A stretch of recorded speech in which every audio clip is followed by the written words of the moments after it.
Hello there. We're going to make up this beautiful pearl necklace which I've got ready to do, and I've got all the things that I need assembled here to make the necklace, but we're going to do it in stages over 2 or 3 Facebook posts because doing it all at once can be a bit confusing. So first, just to introduce what I've got here and what you'll need. You will of course need some pearls or some beads to work with. You'll need the little end beads that are going to go each side of the clasp. You'll need some gimp or French wire to turn the ends of the clasp. You'll need some silk. You'll need a little bit of super glue, and I use an old silk card and a needle to apply it, but any little bit of card will do. We have a pair of side cutters, a pair of pliers, jewellery pliers. These are known as fine chain-nosed pliers, and we have a bead knotter. Now the bead knotter is the most important tool. Remember that this spike is very sharp, so do be careful and don't prick your finger on it. But I'm going to show you first, before we start the necklace, how to do the knotting and how to use the tool. This requires a lot of practice, so you might want to practice a little bit before you start your first necklace on some spare pearls or beads. So I'm going to move these things over here, just gently for now, and bring in some leftover silk. I always keep all the bits of my leftover silk, it's very important, and some other pearls that I'm just going to practice a few to knot. And I've got them on a loose string here, so here's a few loose ones. Now I'm going to take the silk out, and it comes off on a little card, and the needle is integral to the silk. If you look at this closely, you'll see that the needle there is a bent piece of wire bound onto the silk, and that's a very useful thing, to use silk with an integral needle, otherwise you spend all your time threading your needle. So we'll carry on now. I'll take this little bit of spare silk off, and just to practice, what I'm going to do is simply tie a knot in the end of the silk, just the sort of knot you would for embroidery, to make a little lump so that the first pearl won't fall off. Now when you use integral needles that are wire like this, you'll probably see, if you look closely, it's very bent. So we use a pair of ordinary pliers here, and I'm just going to straighten the needle because it's much easier to work with a straight needle than a bent one, and every so often you will need to straighten your needle because it gets bent as you progress. So having straightened my needle as best I can, I'm now ready with my silk and my pearls to knot. So let's explain the knotter. Now this has a very sharp spike which is fixed inside the handle of the knotter, and if I push this platform up, you can see it rises and lowers, and there is a sort of catapult shaped metal piece at the top, and the needle itself at the top here is bent, and when I push it right to the top, the point of the needle closes really closely, if you look there, really closely to the V in the catapult. Now practicing doing this, raising and lowering with your thumb, is a really good idea. Now it really depends which hand you want to hold it in. Some people prefer the right, some people prefer the left. Now I'm right-handed to write with, and I find it easier to hold the tool in my left hand because it's my right hand that's going to do a lot of the delicate knotting work. But you need to practice and work out which hand you use it in. It really doesn't matter. So to begin with then, practice pushing up and down on the knotter, making sure you're comfortable with that movement. The front of the knotter is of course where the thumb press is. If you turn it round, you can't push it up. So hold it like this, and we're going to just have a go. So first of all, you have to remember to thread a pearl. Now when I do the necklaces, I'll talk a little bit more about the silks and the sizes of silk and so on, but just for today, we're going to do some threading. So there's the first pearl on, butting up against the knot that I tied earlier. Now what we do is we need to put a knot in the silk in between each pearl, and we do this to secure the pearls and also to make sure that they flow nicely when you're wearing the necklace. And when you're knotting, if you can try to keep the knotting a tool in the hand that you're going to use, try and keep it there all the time, because putting it down and picking it up just wastes a lot of time and spoils the flow. So try and keep it tucked into the palm of your hand, out of the way when you're not using it, and it's there ready to bring into action when you are. So I'm going to take the first knot. Now this is how I tie knots. There are lots of different ways to do it. You can do it on the desk, you can do it around different fingers, but I'll show you how I do mine. First of all then, I hold the pearl so it's dropping down the back of my fingers, and the silk comes round 3 fingers, crosses over the silk just above the pearl, and I release my middle finger here to push the silk through the loop. And there is my knot. It's just an ordinary knot. You can see quite closely there that the silk is coming through from the back to the front. Now, if you remember always that whenever you put your knotting tool into a knot to tighten the knot, you must always follow the same line as the silk.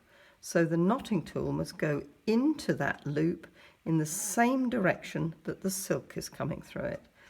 So we've tied the first knot, and now we're going to simply put the spike of the knotting tool through that loop, and as you'll see, you've now ended up with a sort of tram line effect. There's the knot. The knotting loop, if I pull it tight, now looks like a tram line, and if you look closely, you'll see that the pearl is hanging off the bottom there. Now gently, very gently, by tensioning the pearl and pushing up with my finger and thumb and gently pulling on the silk, I'm sliding the pearl up the double loop of the knot, right up tight to the base of the knotter.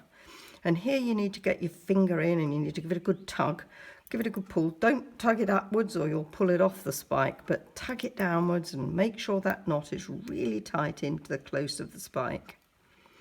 Then you put the silk over that catapult metal part on the platform and hold it gently, little bit of tension. Whilst you're tensioning down with your right hand, I'm now going to push up with my left, and if you watch closely here, you'll see that the silk begins to rise and the pearl rises up that spike, getting nearer and nearer to the top, and just as the spike and the catapult meet, it pushes the knot into place. And there, if you look closely, is the knot right next to the pearl. And that is simply how you tie a knot. So we'll do another one, a little bit quicker this time. You get very excited after you've put one knot in and you can forget to put the next pearl on and you end up with a row of knots. So don't forget. Next pearl goes on, right down to the bottom. So here we go with the knot. Over the back of your finger, around 3 fingers and over the top of the silk in front of the pearl. Bring your 3rd finger through to push the silk through the hole. Pull the silk right the way through, so you've now got a knot. Place the spike of the knotter the same direction as the silk from the back to the front and make a tram line. There we've got 2 pearls hanging on the bottom of the tram line, and I'm now going to use my finger and thumb and my other fingers to pull the silk up, get it really, really tight to the base of the knotter, tight as you can. There's a lovely Scottish word which is shuggle, which means wiggle and push. So shuggle it up tight, then put the silk over the catapult part of the platform, pull down gently on the silk as you push up gently on the platform, and the knot rises and flicks right next to the pearl. So I'm going to put the next 5 pearls on a little bit faster, just to give you an idea of what the flow begins to look like when you get used to the technique. You've got to practice it. Nothing like practice making perfect. So you've got to keep doing it until you get it right. Okay, so there's the first one. Through, push it up, get it tight, shuggle it in, over the catapult, push it off. You can see we're now beginning to build a necklace. And it's 1 pearl at a time. So with a necklace, you always start at one end, work your way right the way through, And this one I've done a smaller knot over just one finger to show you don't have to be big and loopy if you don't want to, over the top. And the faster you go, the fewer fingers you'll use. I'll find a hole in the pearl, there we are. The fewer fingers you'll use to tie the knot, where if you start off using 3, eventually you'll be able to get it down to using just 1. And that makes it a little bit quicker, but in any event, always put the spike in the direction of the silk coming through the knot and click the knot tight up against the preceding pearl. Now, working with a knotting tool like this always means that once you've got used to it and you've started using it quicker and you're getting a bit more skilled at it, you will find that the knots will all be very neat and tidy and there'll be no gaps. You need to do knot necklaces quite tightly to begin with because they do ease as you wear them. But to start with, keep it nice and tight. Round and through and flick off. So there's the beginning of a bit of knotting practice. You can see we've done 7 pearls here. It's not taken very long, although I've been working fairly slowly. Look back over the film, keep practicing it, have a go yourself. When you've used up your practice pearls, it's the usual rules.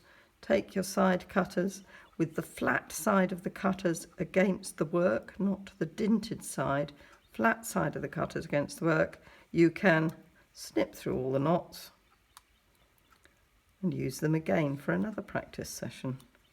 Because after all, practice is what makes perfect in this. And the better you are at knotting before you start a necklace, the more smooth it will be and the fewer outcomes you don't expect you will get. We never make mistakes in my classes, just outcomes you don't expect. So I hope that's given you an idea of where we're going to start. And in the next posting, I'm going to show you how to put the first of the clasp ends on and begin the necklace. And these are slightly larger pearls, and it's a really quite nice bolt ring clasp. We'll begin to make this necklace up, and at the end you'll be able to wear it. So thank you for staying with me. Go and have some practice, and I'm sure we'll get on well. Don't forget to email me if you get stuck. Thanks for listening. Bye-bye.